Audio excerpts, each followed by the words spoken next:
All right. Hello, you guys.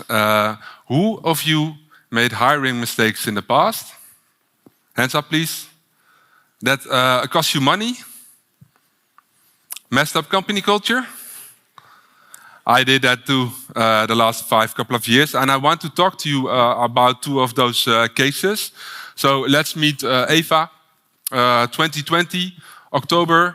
We were growing as a company, small but growing, and I needed technical SEO specialist because otherwise I had to do shit myself a lot, and that wasn't the moment. And Eva was fresh out of college, the right fit for the job, a good profile, and okay, I thought let's hire Eva.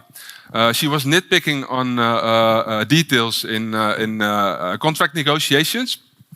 And that was, a little pity for me, but okay, let's make the deal. We onboarded her. She did a really good job, but then the first cracks began to appear.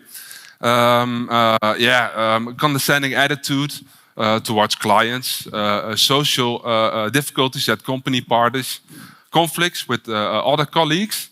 So, okay, I thought this is not going very well. And then the final blow came in 2022.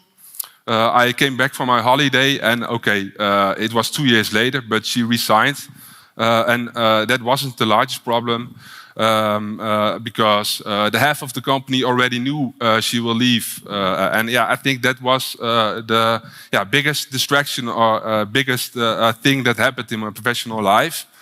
And at that moment, I thought, okay, I have to think about what type of person I will hire. Story 2. Let's meet Johan. This is Johan. 2 years later, company grew from, I think, 4 specialists to 7, 8. And we onboarded a new client team. We work in teams, so a new client team is good.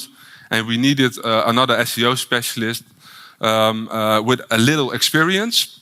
And I met Johan. Johan was a great guy. Did a good interview, also a good second interview, which is an assessment in our case, a client SEO case. I involved 2 colleagues as well, and he fit the profile. He was the right man for the job.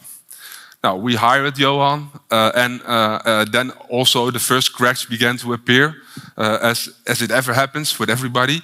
A lot of colleagues were involved in basic SEO stuff, but Johan had problems listening, and that was the largest problem. So every time a client said something to Johan, it didn't come true with him. He was taking notes, but he never done the right job for the client. And no contract renewal. And after the contract renewal, clients terminated their contracts. 4 is a lot with a team of 10 specialists. And then I noticed I have to learn something from these cases, and I want to show you what things I learned from those 2 cases. My gut feeling is often right. I should have spotted the personality types of Johan and of Eva. Because if I did my homework in the right way, I'd never hired them. Next to that, I think a good colleague isn't necessarily a good SEO specialist. We all know stuff about canonical tags, migrations, and all those kind of things. But we have to be the right personality type and profile as well. And next to that, I can hire people that look like me, but that's not the best interest for the company. I have to hire the people that fits the best in the team.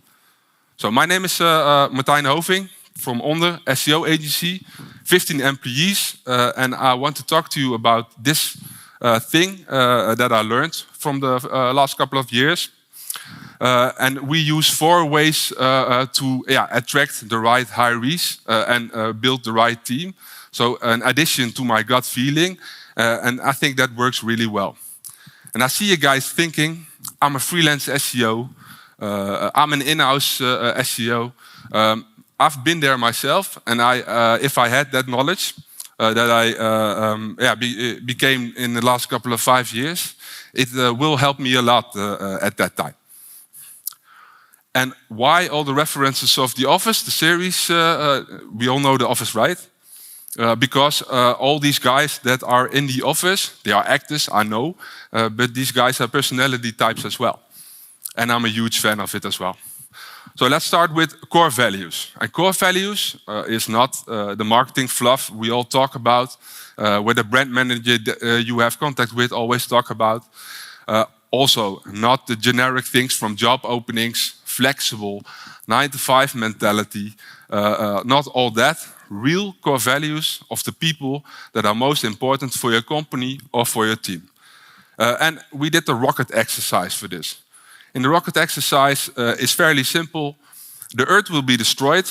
Let's wait a couple of years if it does, but the Earth will be destroyed. And we have one rocket, and there can be 5 people in that rocket.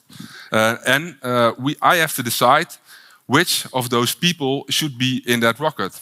And that's not based on skills, technical stuff, all those kind of things. But it's based on skills to rebuild the entire company on Mars. So that's what I did. And that's the core value exercise. So I wrote down things about a person. There were names there, but I put persons over there. Sarah, for instance, very trustworthy, supportive. She will never let you down. She's good at picking up on what's happening with people, so she has people skills. So I wrote down the most important things about these persons, created sentences for them. And if you have this, you can look into it and create patterns. And the patterns are your core values. And these are our core values: reliability. If you have an agency and work with clients, I think that's the most important part. Helpfulness, having a critical mindset, be SEO enthusiastic, and fun. So SEO enthusiastic is also a funny one, because if you work at an SEO agency, you have to be an SEO enthusiastic, right? I hired people that came to my company because they want to work in SEO and they want to invest themselves in SEO. So that's SEO enthusiastic. But someone who's in the beginning of their career, fancy online marketing, they don't know yet if they are SEO enthusiastic. So we have to ask questions about that. So you can use those core values into the interview, accessing candidates. So tell me about a time you had to deliver bad news to a client or colleague. How did you approach it? It says something about the reliability of a person. And I think the colleagues that weren't a good match to those core values don't work at our company anymore.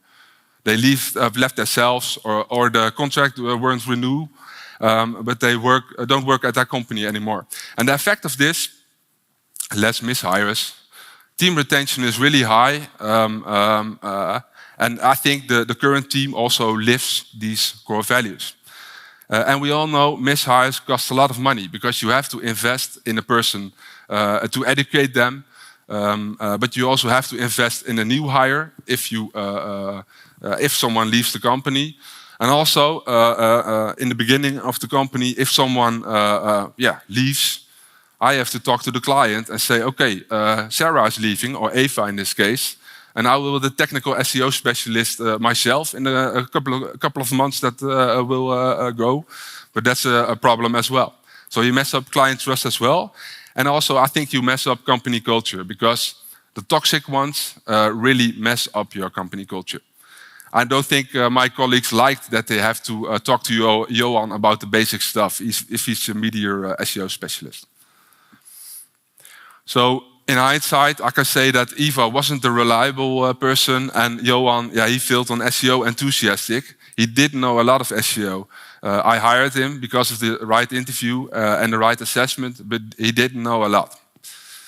So let's move on to the second critical thing that we hire people on and that we assess, and that's the ideal team player. What makes the ideal team player? So can someone shout what for you makes the ideal team player? What's the most important factor? For instance, you. fun? Core value number 1. Okay. This guy, Patrick Lencioni, he wrote a book about it. He researched what makes the ideal team player in a team. And he came up with three important factors. Humbleness. Really important if you work on an agency, you work on a team, you work on an in-house team, be humble. It's not about you, it's about the team's success and the company's success. And at the end, if the company is successful or the team is successful, it will go to you after that. And it's not about the ego. Next thing, hungriness. Hungriness is not working until night, until 12 o'clock in the night. It's having a strong work ethic, but also if there's a new thing, you want to learn how it works.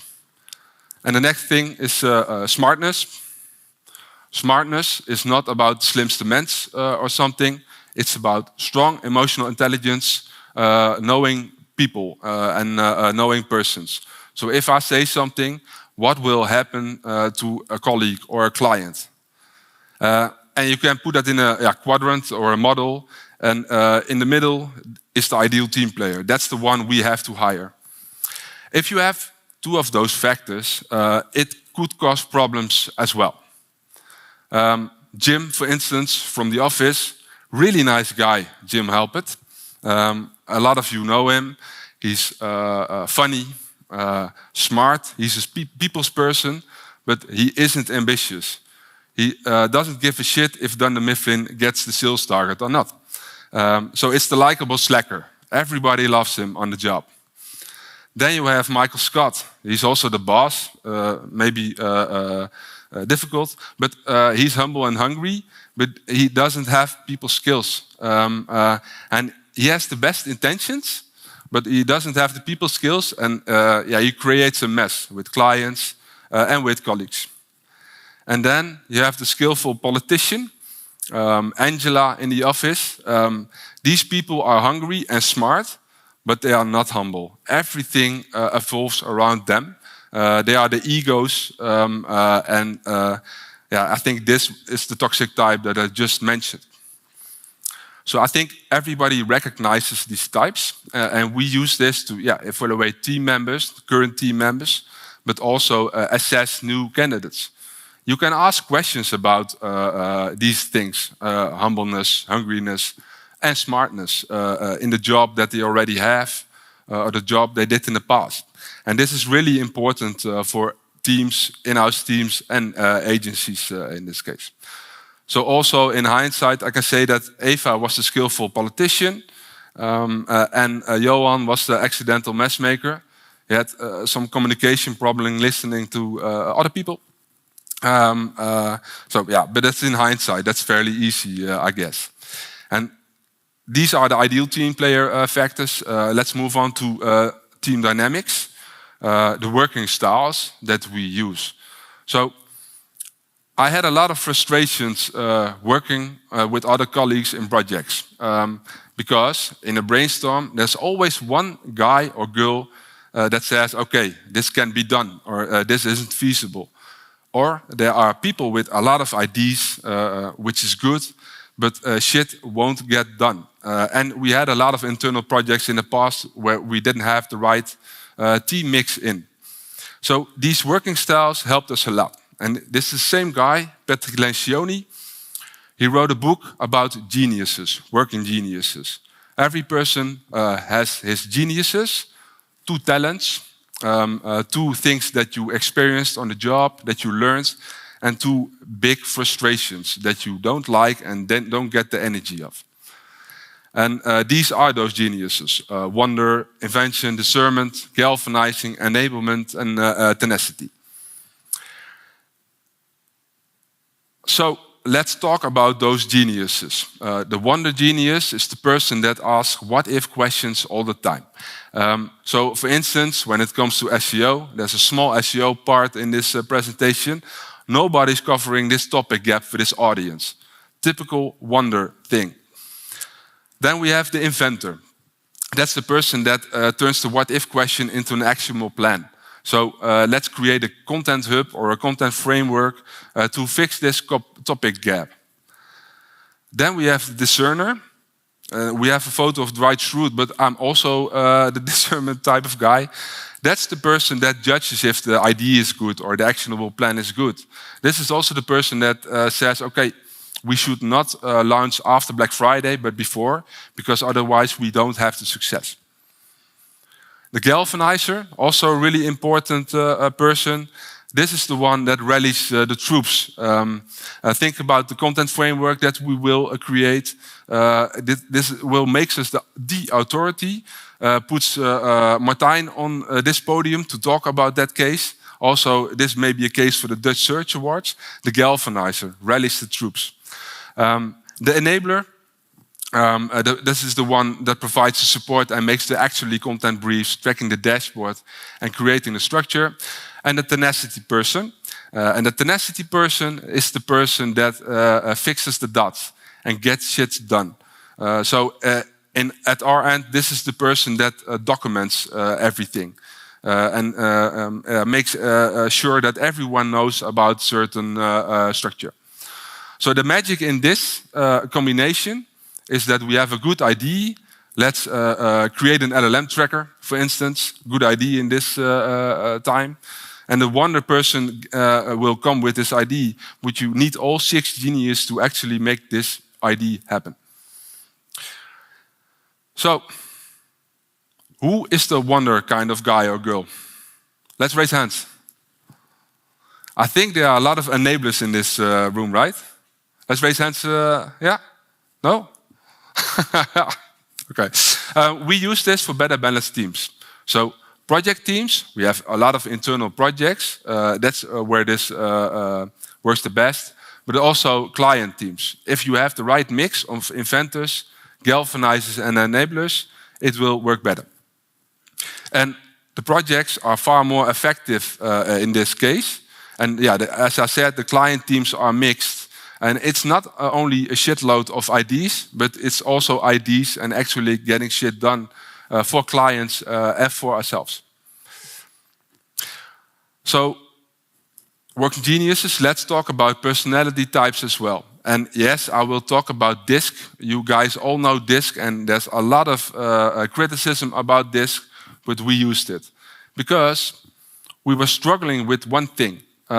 We had a client team, difficulties with talking about a partnership with clients. Yeah, the commercial part within an agency is also about growing the account in the long run, future strategy. And why was that the case? Because the people in the team didn't have the personality type to do so. So this came in, and there's a lot of criticism about DISC because it's a really simplified way of working with personality types, and also I think it's created in the last century. But it categorizes people into 4 primary personality types, as we all know. The blue person's compliant type, the dominant person, the red type, the green person, the steady type, and the yellow person, influence type. I call it the social type. And if you look into the Office series, Dwight Schrute, he's quite direct and decisive, right? Results-oriented, and he won't sugarcoat anything. That's red. Yellow, Michael Scott, creative, brings a lot of energy. He also messes up a lot, as I just mentioned, but he motivates and inspires teams. And the most important part for yellow, I think in our case, these are the relationship builders for your company with clients. Green, Pam Beasley, reliable, consistent, very loyal, calm under pressure. And the blue types, and I assume that a lot of blue types are in this room today. Oscar, thorough, accurate, analytical, high standards for quality of work. Perfectionism is also the thing here.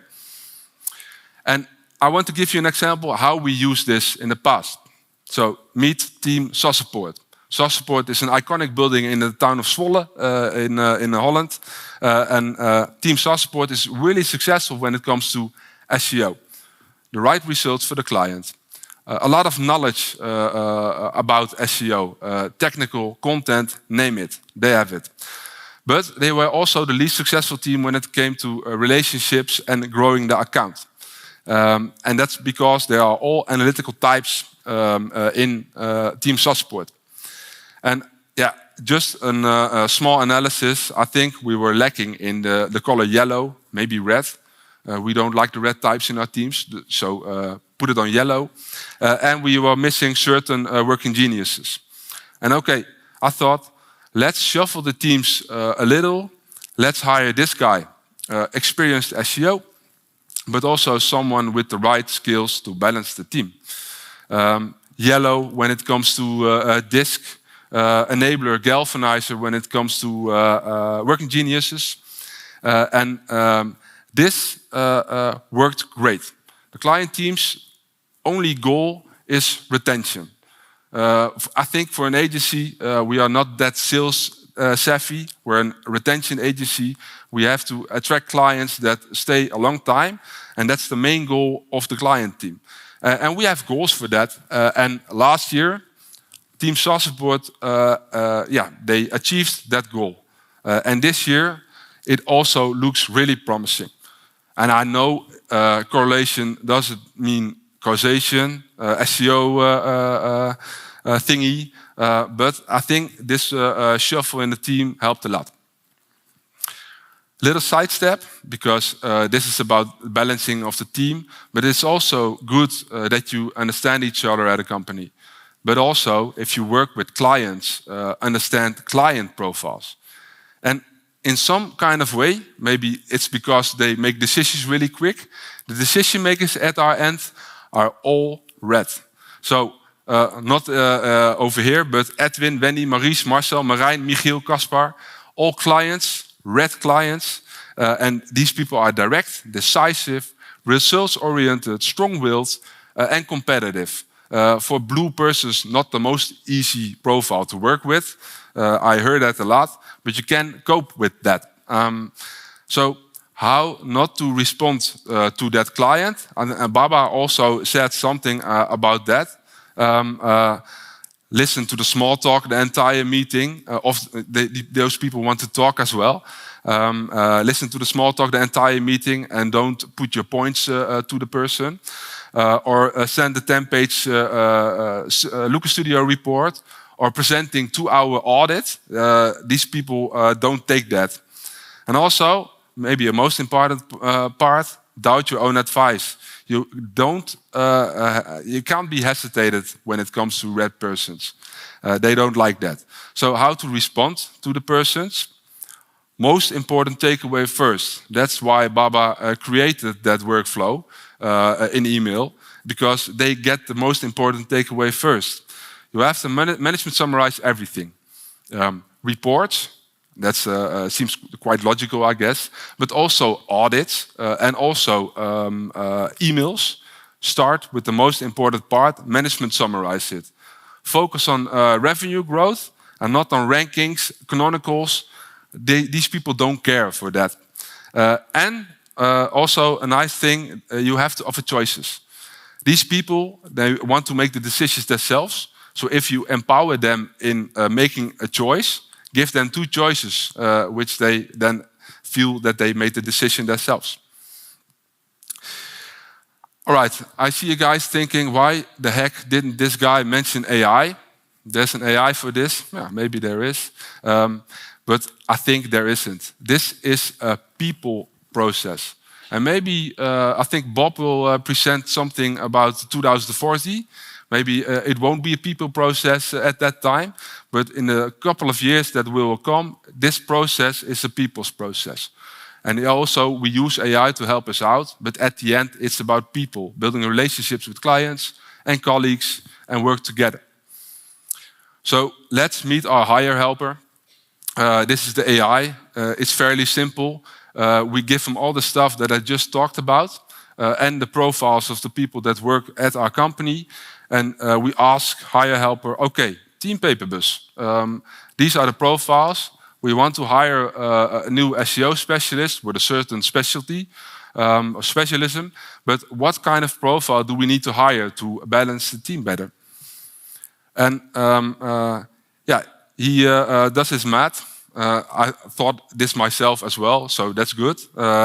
This isn't hallucination, this is the right case. But he says to us, okay, you have to hire yellow, galvanizer, and a more invention type, because that's the skills that are missing in the team. So how can you use this?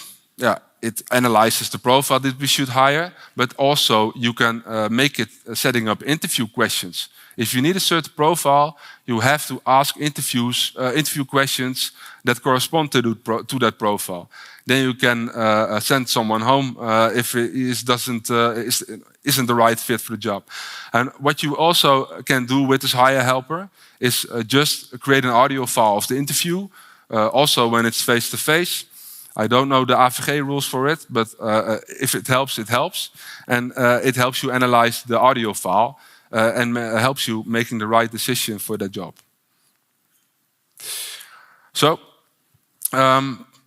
recap. Gut feeling additions, because I trust my gut feeling often. Gut feeling is always right. But these 4 things are additions to your gut feeling. If you have the right core values of the team you work with, you will know which people you should hire or not hire. If you know what ideal team player factors are, you don't hire the skillful politician because it fucks up company culture.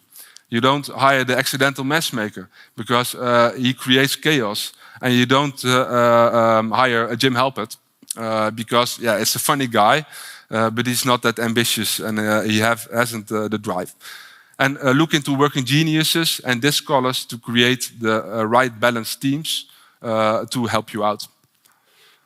So in the future, I think if you are in hiring people, your next hire doesn't have to be a mistake. You have all the tools in this time to hire the right person. And I know there are a lot of vacancies around, but hiring the right person helps you out in the long run. So for Monday, tomorrow is Saturday, just do the rocket exercise. Pick the top 3 colleagues you work with that are the most valuable for your company or team. And you have that core values next week. Thanks.